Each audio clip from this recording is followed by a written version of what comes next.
welcome to Serpent Temple. I am here with LLNN. If you guys would like to introduce yourselves, that would be amazing. Yeah, my name is Rasmus, and I am the drummer. My name is Victor. I am the singer and guitarist. My name is Ketil, and I'm the keyboard guy.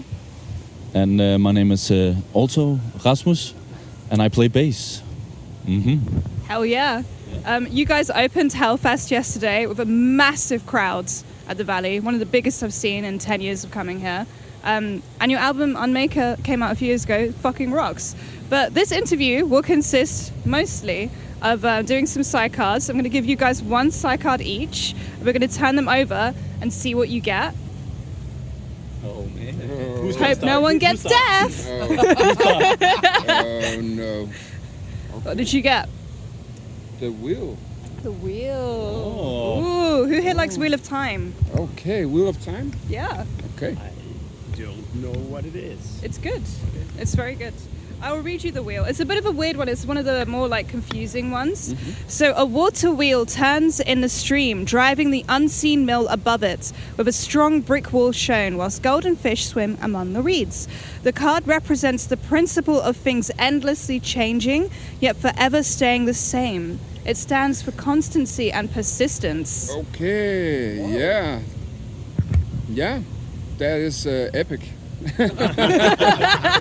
And for me, I can relate. I've been playing hardcore since '98. I'm 62, by the way. I'm very old. It's very good for 62-year-old, right? Yeah. And for me, it's like always, this is gonna be the last album. And then after, then you put out the album and you played all the gigs, and then let's do one more album. And I've been saying that for I don't know 15 albums, like from the past. I just can't stop. And now I realized I will probably be very old that day when I say I'm not gonna play drums in a hardcore band anymore. So that's the first thing I think about. Can I add to your thing here? Yeah. Is that okay? No. No. Okay. Okay. But no, I just want to add that a lot of the reason why LLNN is because of him. Because like almost have like a kind of a, dare I say, legend status in like the hardcore scene in Copenhagen, because you've been doing it for so long, and you just like kind of keeps the wheel turning and being like try to do things in a new way all the time, and I think it's really fitting. It's pretty accurate. Yeah. Amazing. It's very nice. So they do work. Spooky. Yeah. It could also be the wheel of beer. Oh yeah. Yeah. Just keep rolling. Okay, You ready? I am ready. It is the Libido. libido. The libido. Oh, that's hot. Ooh, it's a sexy card. Fuck yeah. A sexy card for a sexy boy. This is a long card. Basically, on the card you see peacocks and fountains and foliage and plants, lots of very fertile things. Libido is the Latin word for pleasure and has been used by psychologists to describe the upsurge of energy that is channeled into the sexual drive, the arts, and other human activities. The card stands for freedom, particularly sexual pleasure. This snake can be seen as either the serpent in the Garden of Eden, Okay. or as another joyous manifestation, wink, of the life force. This card also implies an awakening awareness of self and the psychic force of the Kundalini. Okay. And It is. awakening of the awareness of the self. I think that's actually pretty accurate. I'm having like the best year in many years, and I'm realizing a lot about myself, and I'm self-realizing myself, doing shit with these guys, doing a lot of stuff with my other bands as well. Got a sick job. Yeah. What's your sick job? I manage a venue in Copenhagen. Oh, sick. So Very yeah, sick. it is a sick job. Yeah. Not planned. Yeah. What are the other bands that you guys are in? So I play in a band called Eyes with that guy. Today. We're playing today at Warzone. Warzone, we just got changed to the Warzone stage. Oh yes, yeah. 'Cause the I band. got the notification like walking to here. Yeah. Wow, congrats. Yeah, thank you. It's pretty awesome. And then I also play in a band called Tell Us, and yeah, it's just noise. It's very very sick. Yeah, and yesterday was my second show with these guys, and I think it went extremely fucking well. And Yeah, it did. yeah, and it was just like because we played another festival a week ago, and you know, I was a bit nervous before that, and I was super self-aware, but at the same time I wasn't really there. It was like I was a small guy sitting with a steering wheel, like a PlayStation 1 steering wheel behind my eyes, and like my windows were foggy. And yesterday it was just I was there, Yes. and I was turned, and I was pumped. It was sick. Fuck yeah. Fuck yeah. Fuck yeah. That's sick. So that's that. I guess that's also some kind of libido, I would say. It's self-explanatory, yeah. That's fucking cool. I mean, being in a band is like it's fun. And, Yeah, like it people is. think you're hot. Yeah, very well. I try. Well, not right now, but sometimes. Everyone's 7. It's all good. Yeah. We had to stop Shem mid-set from unbuttoning his pants while you guys were playing. So He's getting ready. Oh yeah. Okay, should I do the next one? Sure. All right. The skills. The skills. All right. Wow. All right. It's number 9. Okay. Let me read this to you. So, the skills: a taut stringed crossbow with arrows and a quiver, and 2 arrows which are stood upright in the grassy earth. The arrows symbolize the skills we are born with and those we acquire through education. The card therefore denotes our talents, sporting prowess, expertise, cleverness, and the equipment we use at work and play. All right. I take that as I'm the most intelligent in the band, right? Yeah. Yeah. Yeah. You are. I actually am. No. Yeah. I mean, you're a musician. You're pretty damn skilled. and, Yeah. I guess it fits on like the, the skills, music-wise, I guess. But it's not like something that just comes to you. I think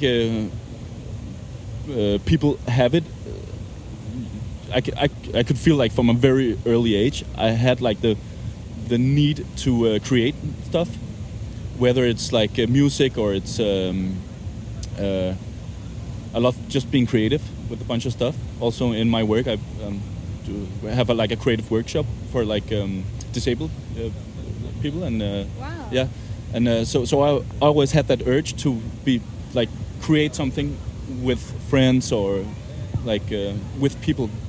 I think that's what gives me joy in life, is creating something that can make people happy. Yeah. It's really cool that you share that as well. You don't just like Yeah. keep it to yourself. It's something that you spread around you. Yeah, I think yeah, that's yeah. really like a really noble part of art is when people like put it out there and Yeah. they share it with other people and you create like a community. Yeah, and of course we do it like when we make our music and also with the other bands. I know it sounds cliche, but we do it because we love the music we want to do. We never talk about like, what should the next album be? What do people want to hear? We never talk about that. We always do what we want to do, and we're just happy that people get it, and they know what the fuck is up. Yeah. That's awesome. Yeah. So what you said you were young when you realized you were starting making. How did that start you in music? Like what age did you start doing that? I started playing. I got my first guitar when I was 9, I think, and my parents weren't that musical, but I had an uncle and his wife. They sing in a choir and stuff, and she had a guitar, my aunt, and I was just like, I would like to learn how to play, and she wrote down a few chords for me to start practicing, like on a Spanish guitar, and picked it up very quickly, and then my brother, he got a drum kit, and my other brother, he got a bass. So now we had like where we can practice together, and my parents were very what do you call it, patient and large.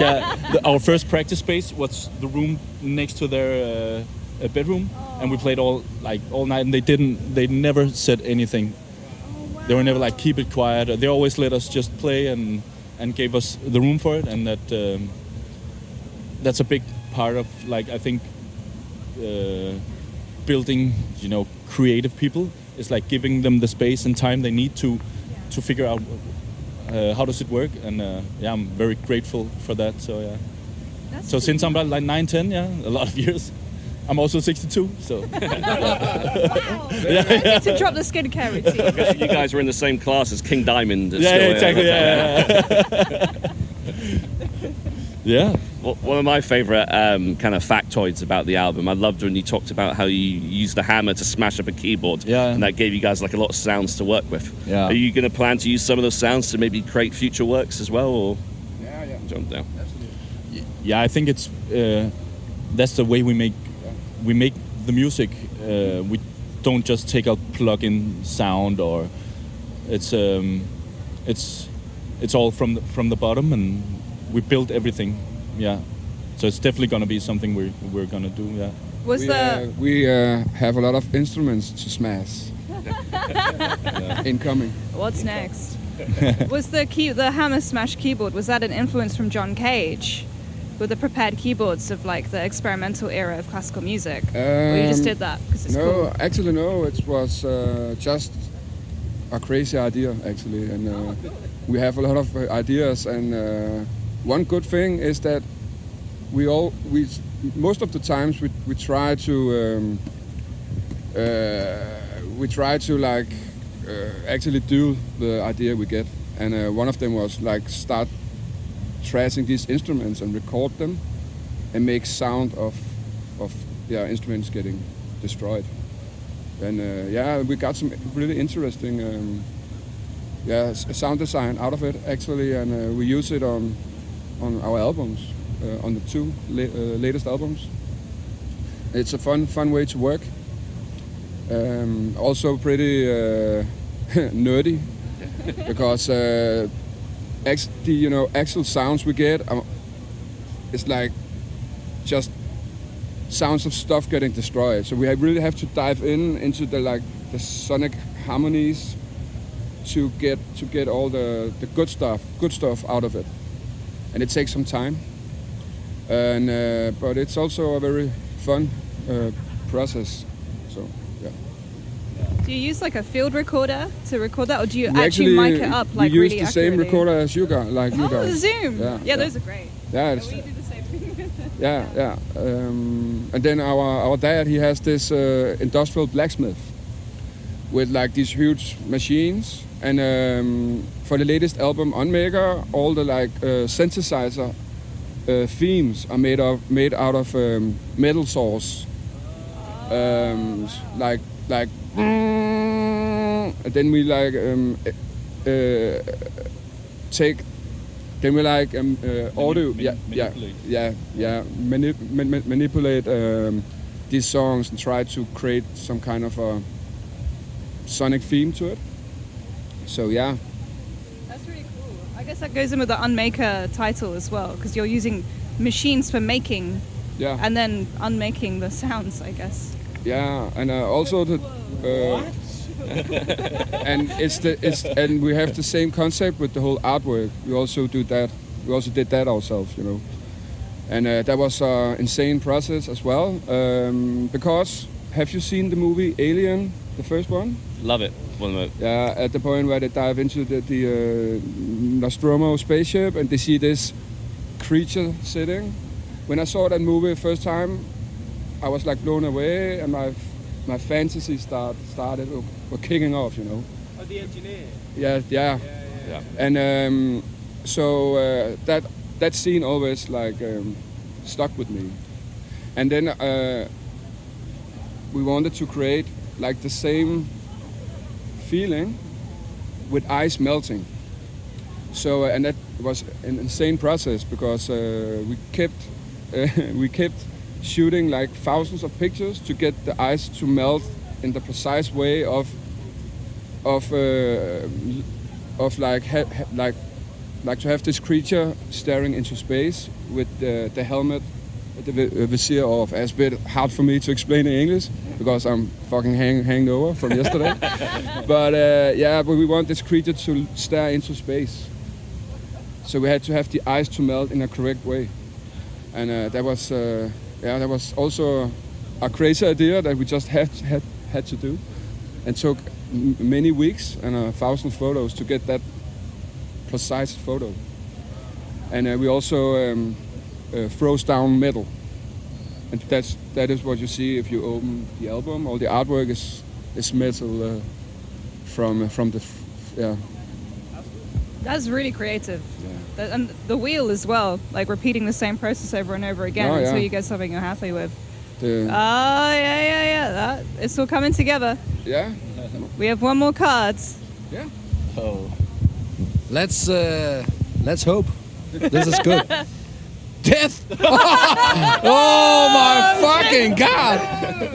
Oh no! Oh no! I said it! That's really fucking sad right now. You manifested it! Oh my fucking god. It's been a while since we had to... At least it's not prison, right? Can I die when I'm 100? Yeah, it doesn't necessarily... It's not always bad. I knew something bad was going to happen. It was all going so well. You started with sex, you ended with death. All right, death is the natural end of life, and the card symbolizes finality. The tomb brings reminders of resting places of the great heroes of mythology and carries with it an implication of the possibility of rebirth. Okay. New album? I can actually, I can cope with that. Yeah. It's not like something bad is going to happen. It is a natural It means something thing. different's going to happen. Yeah. Yeah, it's the opposite of the wheel. Death is another way to get reborn. Yeah. If you are like spiritual at some way, Yeah. this is not the end. Are you spiritual? I am. Nice. Yeah. Yeah. So it's a good card. It is, honestly, if you didn't die, it would suck. Yeah. It's the best card. Beautiful. No. This one. Death is what makes everything else beautiful. Yeah. It makes you appreciate the sex and the work and the skills. Like, if we didn't die, we wouldn't bother doing any of this shit, No. I bet. Yeah. True. I've seen a lot of vampire movies and they hate it. Yeah. They just hate living forever. Fuck. You guys are big sci-fi horror guys, and obviously that's like a big part of like the aesthetic of like obviously the desecrating music video was like fantastic as well. Do you guys have kind of like a Mount Rushmore or like a quintessential sci-fi horror film that you kind of go to? Like for me, it's always Alien and Event Horizon, but Yeah. You are like spot on right there. For me, it's always been The Thing. oh, It's amazing. Yeah. I wasn't very old when I saw it the first time, and it was just blew me away. And it's my go-to movie ever since. It's like one of my favorite movies of all time. Yeah. Yeah, well, I could say a lot of movies. I just want to say Groundhog Day. I really love that movie, and I actually just saw it. Yeah, I actually just saw it a few weeks ago, and I would say it's not as good as I remembered. But I'm definitely gonna throw in RoboCop. Oh, nice. Because Yeah. I fucking love RoboCop. Yeah. Awesome. Good call. Sci-fi horror movies. But I'm more of a like I like Korean cinema. Old Boy? Yes, exactly. Yeah. Old Boy. Seen Train to Busan? Yes. Yes, I also really like that. Memories of Murder is my favorite of all time. I like really like long shots and like postmodern plots about the pointlessness and the futility of doing things. That's my jam. I do like me some Alien as well, but I mostly like to get really depressed when I watch movies. Beautiful. It checks out with the music, I think. Like, I think so as I think well. if you weren't like that, it wouldn't be as hard hitting. Like, my favorite film is Kung Fu Panda. Like. Oh yeah, fuck man, it's a cinematic masterpiece. The depression I get after watching that is like so sweet. Yeah. Did you see the memes with the master, his master, the turtle, where they dubbed him? No, it's just like it can't be explained. You just have to see it. It's extremely funny. I hope it's chaotic. It sounds good. Oh, guys, thank you so much. It's been a pleasure. I've loved talking to you. Thank you for coming on. You have any final remarks? Thank you. Thank you for having us. Yeah. Anytime. Yeah, and really hope to see you again in London. We hope to see you again as well. Yeah. That'd be really cool. Yeah, it's been very fun. Hell yeah. Thank you for the uplifting day. Wheel. Leave it up. It's a story. It's a beautiful one. I think you guys got really good cards. Like honestly, yeah, it's fun. Yeah, thank you so much. If you guys, thanks for watching, people in the camera. Bye.